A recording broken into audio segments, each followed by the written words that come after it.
Halo Sinekrip, balik lagi sama gue Rashid Hari. Akhirnya setelah Jumbo ada lagi animasi layar lebar Indonesia yang beneran really sungguh-sungguh patut untuk ya kita banggain. Sama nggak perlu pakai embel-embel karya anak bangsa buat menarik simpati penonton, tapi truly ngasih pembuktian lewat kualitasnya. Lo tahu film apa yang gue maksud di sini? Tentu saja yaitu ada Panji Tengkorak yang dibikin berdasarkan komik silat legend karyanya Hans Jaladara. Ini udah tayang di bioskop hari Kamis kemarin ya. Please ditonton. Tolong sekali kalau misalkan kalian memang ada spare waktu, spare uang, tonton film ini. Kesempatan kalian ya, kalau kemarin kalian ngerasa punya concern gitu terhadap animasi Indonesia, nih kok ada animasi yang seperti ini yang jelek gitu, bisa tayang di bioskop. Inilah waktunya kalian mengcounter itu. Ini waktunya kalian ngasih dukungan yang bermanfaat lah ke para animator lokal. Tapi perlu gue kasih warning dulu ya di sini. Panji Tengkorak ini ratingnya 13+ guys, bukan semua umur kayak Jumbo.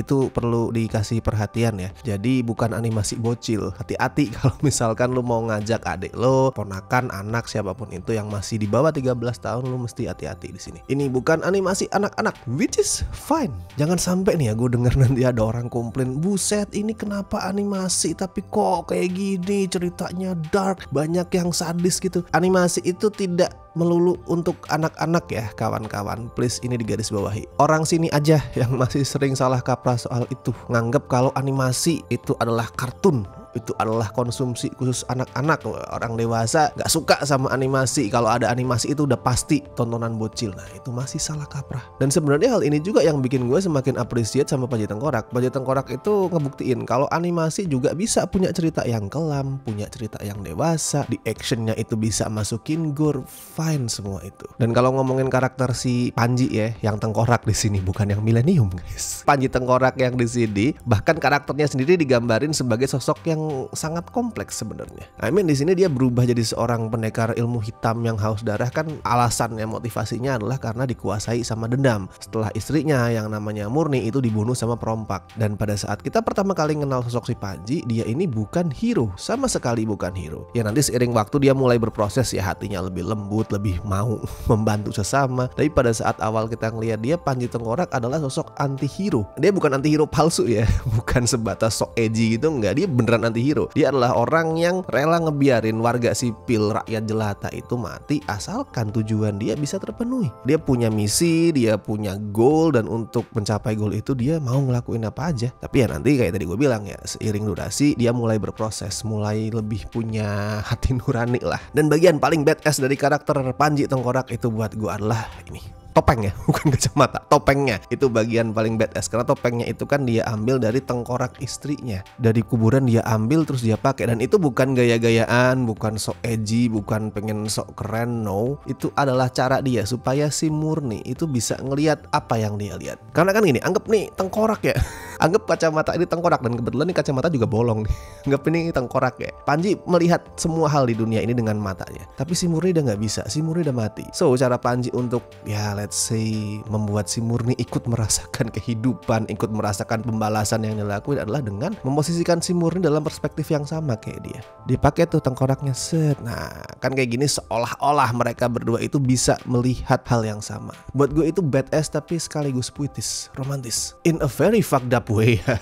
Romantis dengan caranya sendiri, but still romantis. Nah di film ini fokus ceritanya ada di perjalanan yang Panji lakuin bareng sama sesosok pendekar legend bernama Bramantia. Terus ada Gantari, si cewek muda yang tangguh, dan Kuwuk yang di sini perannya jadi comic relief. Tapi si Kuwuk ini juga mewakili peran pencerita. Jadi kalau misalkan kita ngomongin sejarah, ngomongin legend, apa sih folklore, itu kan peran seorang pencerita yang menyebarkan hikayat, tale, legend dari seseorang sosok itu kan penting ya. Nah, Kuwuk di sini ngambil peran itu. Dialah yang nyebarin cerita seorang Panji Tengkorak. Di warung-warung, di tempat makan, di desa-desa, dia yang cerita ada sosok bernama Panji Tengkorak. Nah, itu peran si Kuwuk. Nah, perjalanan mereka berempat ini punya satu tujuan, yaitu merebut pusaka keramat yang jatuh ke tangan penjahat bengis bernama Kolowereng. Ya kalau ngomongin plot sebenarnya film ini nggak tebel sih, karena di luar beberapa flashback tentang masa lalunya Panji sama sedikit penjelasan soal pusaka keramat tadi ya, mayoritas alurnya itu ya sebatas fokus sama perjalanan karakter-karakter tadi. Mereka jalan-jalan melintasi hutan sambil sekali berantem karena diserang sama musuh, and that's it. Plotnya nggak tebel sebenarnya. Tapi gue suka sama pesan yang dibawa, yaitu tentang gimana dunia tempat kita tinggal itu nggak hitam putih, nggak black and white,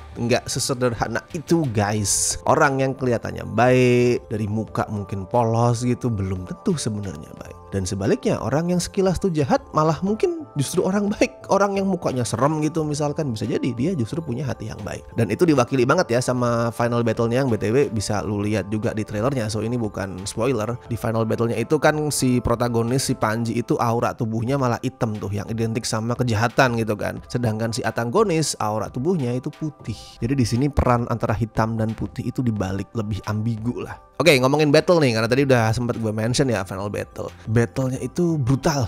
Itu sih kesan pertama yang langsung gue rasain. Adegan actionnya brutal. Nih brutal bukan sebatas kayak bacok, darah keluar gitu. Enggak ya, more than that. Di sini lo akan ngeliat tangan kepotong, kepala kepotong, apalagi tuh isi perutnya itu tumpah. Brutal sekali. Jadi sekali lagi hati-hati kalau mau ngebawa anak di bawah umur ya, tolong dipikir ulang. Ini brutal. Apalagi si Panji juga bukan cuman bersenjatakan barang tuh. Dia punya satu jurus yang gue suka banget, yaitu ludahnya. Selain jago nebas orang pakai pedang, si Panji juga bisa ngeludahin musuhnya. Serius, ludahnya itu punya asam gitu loh, semacam asam yang ngingetin sama itu xenomorph di Alien. Kalau misalkan kenal ludah xenomorph kan langsung melepuh tuh ya. Atau kalau di budaya Indonesia mungkin ludah pocong.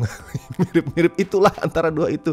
Intinya si Panji itu punya kekuatan kalau ngeludahin orang, ludahnya bisa bikin tubuh si musuh itu langsung melepuh. Kapan lagi lu ngelihat ada hero ya atau anti-hero gitu, superhero lah anggapannya, yang punya kekuatan ngeludahin musuhnya? Itu keren. Terus klimaksnya nih, asik sih kalau buat gue. Klimaksnya itu epic. Soalnya di klimaks ini ya, semua departemen di filmnya ngasih performance terbaik mereka. Visualnya yang colorful, terus directing si sutradaranya ya, Daryl Wilson itu pada saat membungkus adegan action itu bagus, musiknya juga keren yang pakai sedikit sentuhan gamelan. Di situ semuanya tuh yang mungkin di menit-menit sebelumnya tuh masih punya sedikit kekurangan gitu, pada saat klimaks kayak wah gaspol, kita kerahkan semua kemampuan terbaik kita untuk klimaks ini dan keren. Cuman gue harus akuin, kalau misalkan kita ngomongin animasi ya, movementnya itu belum yang halus banget. Jadi masih kerasa patah-patah gitu dan a bit repetitif, dalam arti misalkan nih karakternya lagi ngomong gitu, ngomong dengan berbagai macam kata dan vokal ya, a, i, u, e, o gitu, mulutnya kebukanya masih sama terus kayak how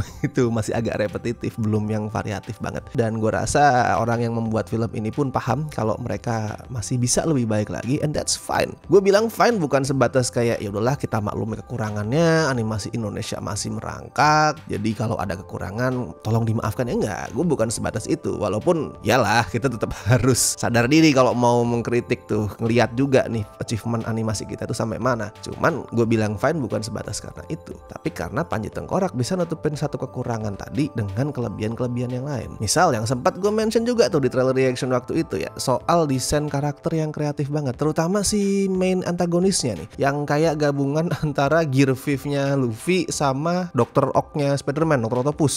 Dan nanti di final battle lu juga akan ngeliat itu jurus pamungkas Panji Tengkorak yang luar biasa keren, desain sama animasinya. Gue bener-bener literally tepuk tangan pada saat si Panji tuh ngeluarin jurus pamungkas dia, itu keren sekali. Nah, sama gue ngerasa perlu mention soundtracknya sih. Soundtrack ya, Bunga Terakhir ya, yang di cover sama Iwan Fals sama Isyana Saraswati. Lagunya bagus.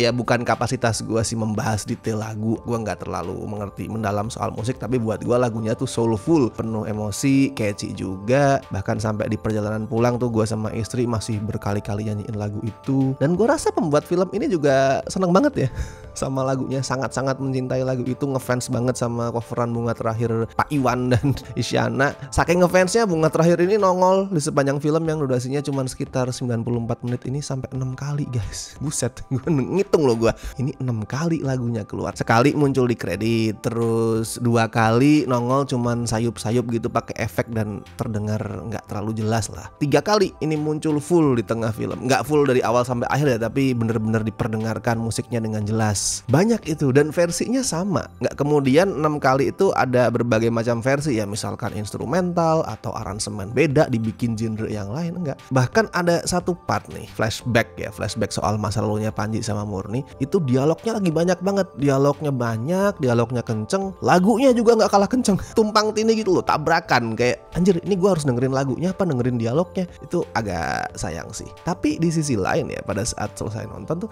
gue juga mikir, gue paham loh keputusan ini. I mean gini, misalkan gue bikin film, terus di film gue itu soundtracknya bagus dan gue bisa ngedapetin Iwan Fals sama Isyana untuk ngisi soundtrack itu. Kalau gue ada di posisi yang sama ya, gue juga bakal ngerasa sayang kalau misalkan soundtrack Bunga Terakhir itu cuma dipakai let's say buat kredit ya. Biasanya kan gitu tuh, soundtrack yang populer itu cuma dimunculin di kredit. Gue pun akan merasa sayang kalau cuman kayak gitu. Kayak gue pengen ini sayang banget kalau cuman sekali, masukin juga lah di tengah gitu. Gue paham sih alasan ini, walaupun ada beberapa yang mestinya bisa lebih disesuaikan atau mungkin dipotong. Oke lah, langsung saja. Kalau skor untuk Panji Tengkorak ya gue kasih 7,5 lah dari 10.